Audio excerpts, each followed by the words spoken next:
আজকে আমি আপনাদের সাথে যে বিষয়টা নিয়ে আলোচনা করব সেটা হলো প্লাম্বিংয়ের ম্যাটেরিয়ালস, অর্থাৎ প্লাম্বিং কাজে কি কি ম্যাটেরিয়ালস ইউজ করা হয়।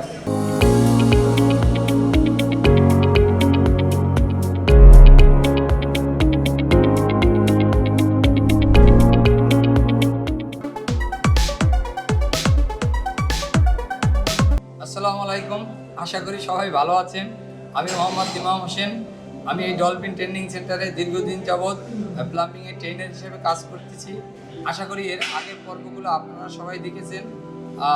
এখন আজকে আমি আপনাদের সাথে যে বিষয়টা নিয়ে আলোচনা করব সেটা হলো প্লাম্বিংয়ের ম্যাটেরিয়ালস, অর্থাৎ প্লাম্বিং কাজে কি কি ম্যাটেরিয়ালস ইউজ করা হয়।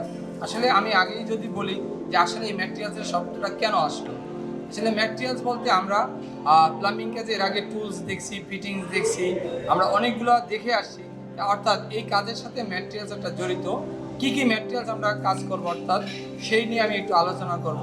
প্রথমে আমরা সিমেন্ট। এই সিমেন্ট কেন ইউজ করব এটার একটা কারণ আছে। অর্থাৎ আমি যদি প্লাম্বিং কাজ বলি, প্লাম্বিং কাজটা ম্যাক্সিমাম সময় কনস্ট্রাকশনের বিল্ডিংয়ে বা বিভিন্ন জায়গায় কাজ করা হয়। অর্থাৎ এই ওয়ালটা কাটতে হয়, ওয়াল কাটার সময় এই যে ওয়াল কেটে পাইপটা ঢুকাতে হয়, এই পাইপ ঢুকাতে গেলে অর্থাৎ সিমেন্ট আমরা জানি এটা জোরক পদার্থ। এটা কি একটা ম্যাটেরিয়ালসকে বাইন্ডিংস পদার্থ বলা হয়, অর্থাৎ এটাকে জোড়া লাগায়। সেই জন্য কী করা হবে, সিমেন্ট দিয়ে এই ম্যাটেরিয়ালসগুলোকে মিক্স করে ওই গর্তটা ফিল আপ করতে হবে। অর্থাৎ সেই জন্য কি সিমেন্ট একটা প্লাম্বিং কাজে মোস্ট উপাদান যে এই ম্যাটেরিয়ালস। অর্থাৎ সিমেন্ট না হলে এই কাজটা ওইখানে মেকআপ করা যাবে না এবং জয়েন্ট দেওয়া যাবে না। সেই জন্য সিমেন্টটা সম্পর্কে আমাদের জানতে হবে, কেন সিমেন্ট লাগবে বা কেন সিমেন্ট আমরা ইউজ করব। এরপরে আসি আমরা ইট, অর্থাৎ ইটও এই প্লাম্বিং কাজের একটা জন্য খুবই গুরুত্বপূর্ণ একটা ম্যাটেরিয়ালস। কারণ এই ইট থেকে অর্থাৎ যখন আমরা ওয়াল করি তখন এই ইট কোথাও কোথাও মানে প্লাম্বিং কাজ করতে হলে ইট ভেঙে ফেলতে হয় বা ইট সরিয়ে ফেলতে হয়। আবার যখন আমরা লং প্যান সেট করবো সেখানে ইটের গাঁথনি দিতে হয়। আবার যখন ইন্সপেকশন ফিট করব তখন সেখানেও এই ইটের গাঁথনি দিতে হয়। অর্থাৎ এই কাজটা মূলত প্লাম্বারই করে। তো সেই কারণে কি কিছু কিছু ইটের ব্যবহারও আমাদেরকে জানতে হবে বা ইট সম্পর্কে জানতে হবে। অর্থাৎ ইট কোনটা ভালো এবং কোনটা ভালো মানের, অর্থাৎ ইটের সাইজ কত সে সম্পর্কে আমরা জানি। একটা আদর্শ ইটের সাইজ 9.5, 4.5 আর 3.5, অর্থাৎ এটা আমাদের জানতে হবে। অর্থাৎ না জানলে আমরা মেজারমেন্টটা করতে পারবো না একটা পিঠে। তাই সেই জন্য ইট সম্পর্কে আমাদের জানতে হবে, কোনটা ভালো ইট সেটা চিনতে হবে, অর্থাৎ খারাপ ইট সেটা চিনতে হবে। অর্থাৎ first class, second class, third class এই ধরনের ইট থাকে। ফার্স্ট ক্লাস ইটটাই আমরা সবসময় ব্যবহার করব, কারণ এই ইটটা দেখতে ধূসর বর্ণের, এর গায়ে নখ দিয়ে আঁচড় দিলে আঁচড় কাটা যায় না। এরকম আরও কিছু বৈশিষ্ট্য আছে, যেটা ভিজাইলে 1/3 বেশি তার পানি গ্রহণ করে না, অর্থাৎ ওজনের। এইরকম আরও কিছু বৈশিষ্ট্য আছে। তাহলে কি ইটগুলো আমরা এভাবে চিনে নেব, আর ইটটা আমার কেন দরকার সেটাও আমি বুঝতে পারলাম। ইটের পরে আমি যদি আসি বালু, অর্থাৎ এই প্লাম্বিং কাজের আরেকটা উপাদান হলো বালু। অর্থাৎ আমি যখন কোনো গর্তকে ফিল আপ করতে যাব বা গর্ত ইট গাঁথতে যাব তখন কি আমার সিমেন্ট যেমন লাগবে তেমন তার সাথে বালুও লাগবে। অর্থাৎ সিমেন্ট বালু মিক্সার করে, অর্থাৎ মশলা তৈরি করতে হবে। অর্থাৎ ইট গাঁথার জন্য এই মশলা তৈরি না করলে আমি ইটটা গাঁথতে পারবো না। আবার যদি এই ইটটা ঠিকমতো মশলা ব্যবহার না করতে বলি, যেমন এই মশলার ক্ষেত্রে আমাদের একটা অনুপাত হয়। অনেক সময় আমরা এই অনুপাতটা দিই 1:5, অর্থাৎ 1:5 মানে আমি যদি বলতে চাই 1 ব্যাগ সিমেন্ট আর 5 ব্যাগ বালু। এটা হলো আমাদের একটা নর্মালি আমাদের রেশিও। অর্থাৎ এই রেশিওতে আমরা এই সিমেন্ট এবং বালু মিক্স করি। আর এরপরে 1:4 আছে, অর্থাৎ 1 ব্যাগ বালু আর 4 ব্যাগ সিমেন্ট। এর সাথে কি পানি মিক্স করতে হয়। পানিটা সবার সাথে কমন, অর্থাৎ পরিমাণ মতো, অর্থাৎ যেরকম পরিমাণ দরকার হয় সেই পরিমাণে আমাদের পানিটা মিক্স করতে হবে।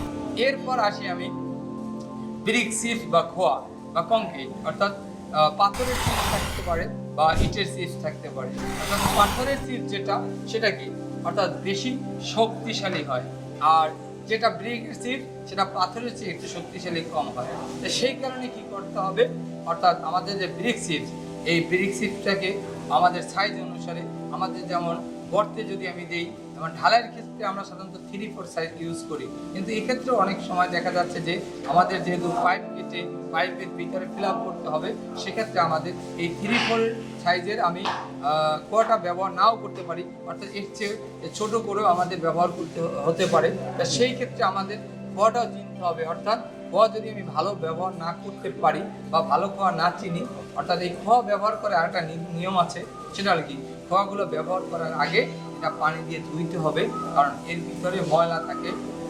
এই ময়লাগুলো যাহাতে ভিতরে যদি থাকে, তাহলে আমরা যদি এই প্লাস্টার করি বা এটি করতে যাই, তাহলে ওই জায়গাটা বন্ডিংটা ঠিক মতো হবে না। তাই সেই জন্য আমাদের যেটা করতে হবে, এই খোয়া ব্যবহার করার আগে তাকে পানি দিয়ে ভালোভাবে ধুইতে হবে, এবং পানিটাও হতে হবে পরিষ্কার পানি, অর্থাৎ পানিতে যদি লবণাক্ত থাকে বা লবণ থাকে, তাহলে সেটা ওই ওয়ালের জন্য ক্ষতিকর, অর্থাৎ পরবর্তীতে লবণাক্ত থাকলে ওই ওয়াল ড্যাম হয়ে যাবে। তাই সেই জন্য কি, খোয়াটা ভালোভাবে ধুয়ে নিতে হবে, পরিষ্কার করে নিতে হবে, চেলে নিতে হবে, অর্থাৎ চালনি আছে চালনিটা চেলে নিতে হবে, তাহলে কি আমার ময়লাগুলো দূর হবে এবং এর ভিতর যদি লবণাক্ত থাকে সেটা পরিষ্কার হয়ে যাবে। তো এরকম আমি যদি খোয়ার ক্ষেত্রে যাই, তাহলে খোয়ার ক্ষেত্রে কী হবে, 1-2-4 অর্থাৎ অনুপাত আমি বলছিলাম আগে 1:2:4, অর্থাৎ 1 ব্যাগ সিমেন্ট, 2 ব্যাগ বালু, 4 ব্যাগ খোয়া, এরকম আমাদের রেশিওটা হয়। আবার যদি আমি আসি 1 মুঠ সিমেন্ট, 2 মুঠ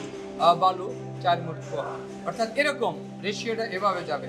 এই রেশিও অনুসারে এটা একটা স্ট্যান্ডার্ড রেশিও, এই রেশিও অনুসারে যদি আমরা ম্যাটেরিয়ালসগুলোকে আমরা মিক্স করে এই জায়গাটা প্লাম্বিংয়ে ফিল আপ করতে পারি। কারণ হলো এটার গুরুত্ব হলো এই কারণে, কারণ একটা বাড়ি করার জন্য বা একটা প্লাম্বিংয়ের যে গ্রুপ ভর্তি করার জন্য একজন মিস্ত্রি বা একজন মেশন একদিনের জন্য আসবে না, সেটা আসতে তার কষ্ট অনেক বেশি বাড়বে, কারণ ওই ক্ষুদ্র কাজটা একজন প্লাম্বারেরই করতে হয়। সেই জন্য এই মেটেরিয়াল সম্পর্কে বা এই যে কিভাবে করতে হবে, এগুলো কিভাবে ব্যবহার করা যাবে সেই সম্পর্কে একটু জানতে হবে। অর্থাৎ আমি যে ব্যাপারগুলো আপনাদেরকে বললাম, এটা হলো যে আপনাদের এই ম্যাটেরিয়ালসগুলো কিভাবে ব্যবহার করবেন এবং কিভাবে চিনবেন কি কি ম্যাটেরিয়ালস আমরা প্লাম্বিং ক্ষেত্রে সাধারণত ব্যবহার করি। এই ম্যাটেরিয়াল সম্পর্কে আপনাদেরকে আমি একটা ধারণা দিলাম। আশা করি আপনারা সবাই এই ম্যাটেরিয়াল সম্পর্কে ভালোভাবে বুঝতে পারছেন। আর এই ম্যাটেরিয়ালসগুলো আমরা যখনই প্রত্যেক প্লাম্বিং কাজ করতে যাব, সব জায়গায় আমাদের প্রয়োজন হবে। আমি আপনাদের সামনে একটা সাফল্যের কথা বলবো। আসলে প্লাম্বিং নিয়ে সফলতার শেষ নেই, কারণ এই কাজটা এমনই একটা কাজ যে আমাদের এই সফলতা প্রতিদিনই বেড়ে চলছে। আর এই প্লাম্বিংয়ের কাজটা এখন এমন এক ডিমান্ডেবল হয়ে গেছে যে আমরা যে কোনো দেশেই এই প্লাম্বিংয়ের খুবই ইম্পর্টেন্ট, অর্থাৎ খুবই গুরুত্ব। কারণ হলো শীত প্রধান দেশে তো প্লাম্বিংয়ের কাজ ছাড়া বা এখানে মানে হিটার বা এই ধরনের গরম পানির লাইন, যে লাইনই আমরা নিচ্ছি না কেন, সেটা একজন প্লাম্বারের জন্য খুবই ইম্পর্টেন্ট। আর আমাদের দেশেও একজন বিশুদ্ধ পানি বা ভালো পানি সরবরাহের জন্য এক স্থান থেকে অন্য স্থানে নেওয়ার জন্য এই প্লাম্বিংয়ের কাজটা খুবই ইম্পর্টেন্ট। তাই আমরা এই দিন দিন কি এটার চাহিদা বাড়তেছে। তো আমার কাছে প্রিভিয়াস অনেক স্টুডেন্ট এসেছে যারা এই কাজটা করার জন্য আগ্রহী ছিল না, কিন্তু আমি তাদেরকে বিভিন্নভাবে বলে এবং বিভিন্ন মোটিভেশন দিয়ে তাদেরকে এই কাজটা শিখিয়েছি। এখন তারা কাজটা শিখে এদেশে বিভিন্ন জায়গায়, অর্থাৎ সরকারি এলজিডিতে তারা চাকরি করতেছে, সিটি কর্পোরেশনে চাকরি করতেছে, তারা বিভিন্ন কনস্ট্রাকশন ফার্মে চাকরি করতেছে এবং ডেভেলপারে কাজ করতেছে। তাদের কাজ কি দিন দিন বিস্তৃত হচ্ছে, অর্থাৎ তারা এখন দেখা যাচ্ছে যে নর্মাল একজন গ্রাজুয়েশন যারা করে তাদের চেয়ে একজন 8 পাস করেও এই প্লাম্বিং কাজ শিখে তারা অনেক টাকা স্যালারি ইনকাম করতেছে। তো অর্থাৎ এই ক্ষেত্রটা এখন এমনভাবে হচ্ছে যে আপনারাও যদি এই ক্ষেত্রে আসেন বা এই কাজগুলো করেন, তাহলে দেখা যাবে কি আপনাদেরও দিন দিন ইনকামটা বাড়তেছে। অর্থাৎ আমরা আসলেই কোনো কাজকে ছোটোভাবে নিব না, কারণ প্রত্যেকটা কাজই মানুষের জীবনে ইম্পর্টেন্ট। অর্থাৎ মানুষকে লাইফকে চেঞ্জ করার জন্য কোন কাজ কখন কিভাবে হবে বা কার দ্বারা কোনটা চেঞ্জ হবে সেটা তো আমরা বুঝতে পারি না। সেই জন্য আমি দেখছি এই প্লাম্বিং কাজ করে অনেকে লাইফ চেঞ্জ হয়েছে, তারা যেখানে ছিল তার অবস্থানটা অনেক দূরে হয়েছে, সামাজিক অবস্থান বেড়ে গেছে। তো এগুলো এই একটাই কারণ হলো এই প্লাম্বিং শেখার জন্য। অর্থাৎ আমি আপনাদেরকে আহ্বান করব, আশা করব আপনারাও এই কাজটা সবাই মনোযোগ দিয়ে শিখবেন এবং ভালোভাবে করবেন, তাহলে দেখবেন আপনারাও ওনাদের কাতারে গিয়ে দাঁড়াতে পারবেন এবং ভালো অবস্থানে হবে।